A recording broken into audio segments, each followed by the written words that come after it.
Well, exceptionally, we're going to bring our perspective segment a little bit forward today. We're joined in studio by a man who, at just 24 years of age, retired from an international and very successful career. Two-time Olympic champion and a double world champion, French former swimming superstar Yannick Agnel. Welcome to the show, and thanks for coming in to join us. Now, overall, in 2012, you won 3 medals at the London Olympics. You went on to have numerous accolades in other championships, the World Championships, and yet, just 4 years later, you retired. Why? Well, there's a time for everything, I think. I felt that it was the right time for me to retire and move on to new perspectives, new projects that I had.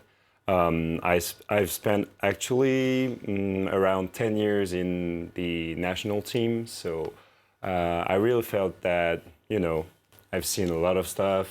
I was part of a generation, a golden wave for France, and we had the chance to compete in all these international meetings and win almost everything there was to be won. So that was exceptional. Yeah. But it is quite an all-consuming career, I imagine, when you get to that level, that height of Olympic sportsmanship. What's it like to go from winning at that level, that euphoria it must feel like, to deciding that's it, I'm leaving this world?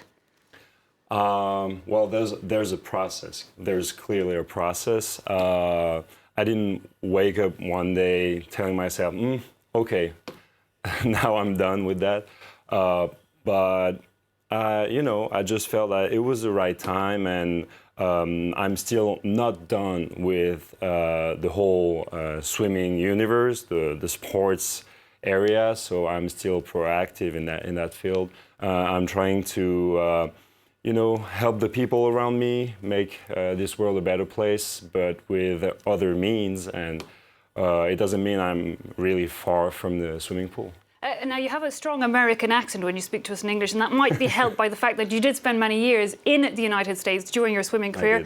And part of it, that was prompted, if I understand correctly, because of the type of coach you had here in France. You find that the coaching style here in France is often quite aggressive, traumatizing in some ways.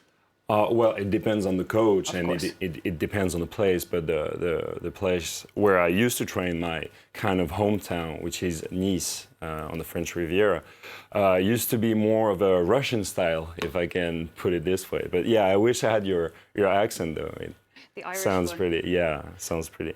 But yeah, so at that time, I really wanted to experience something else, a new way of conceiving, the entire training, the entire way of life. And it was different. It was, and indeed, it was less pressure, really or it wasn't different in the practice, the main training stage and stuff. It's always between 6 to 8 hours a day. On a daily basis, it's pretty much what it is. But what was very different back then was around these 6 to 8 hours. Life was pretty different, and within the hours of training, the atmosphere in the pool was very different. Everybody was, cheering on each other's, and it was very, very different from what I've actually experienced in France. It sounded like it was literally at one point you just had enough. You were exhausted from the whole experience. And again, it is 6 to 8 hours a day. It's pretty much every day you have to train. Yeah. Yet you say that, training is one thing, but you have to have an innate talent.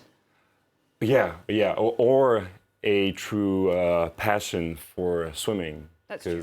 There's a way when you want anything bad enough. Now, one thing I have also heard, because when we think of athletes, we know that you train for hours and hours a day. We also suspect you of having a really detailed and very healthy diet, which apparently you are not known for.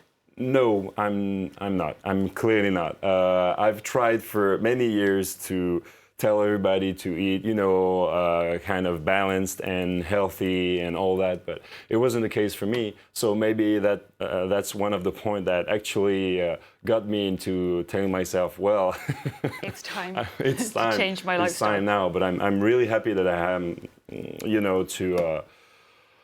to wake up a little later now.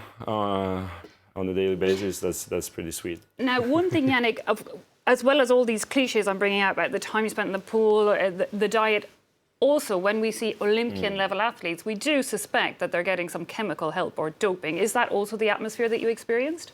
No, not at all. Not at all. Both my French and American experience was pretty far from all that. Really far from all that. I had no expectations going to America, but wanting to be like really professional in every aspect of the performance. And no, that was never part of the deal. The only thing that I know is that the doping control system is kind of a failure because it's always, late on the new, products and new chemicals and stuff. And also because it doesn't have enough money to test all the people it would, need to be. Yeah, to make sure test. it's. But you don't. It's not as widespread as many of us might suspect at this stage. I don't think so. It's a big thing. It's a big topic in France. Yeah, and I've heard other athletes have left that world just because of that. They figure I'm willing to train, I'm willing to do, but not go that far. Well, when I was a little kid and I just started, swimming on a competition level, my parents would just confront me saying like, okay, if you had to be an Olympic champion and, be on drugs or be like second and don't take anything, what would you do? And my answer was clear, like I would be silver medal all the way. Exactly. It's a price you're not willing to pay. So on the newspapers, like sports and stuff, in France, you have this all the time and everybody suspects everybody and it's kind of dreary. Tiring, I guess, for you at the end. And I was very surprised when I actually touched the wall in London in the Olympics on 200 freestyle. And I was like, well, you can actually win. You can actually win and, be completely clear of all this that actually exists. But if you have to win to know 100% for sure that you can understand our suspicions. Yeah, Yannick, I can totally understand. Yannick Agnel, I know you're going on to lots of other projects in your future, but we're going to have to leave it there. Thanks so much for coming in to speak to us on France 24. And I know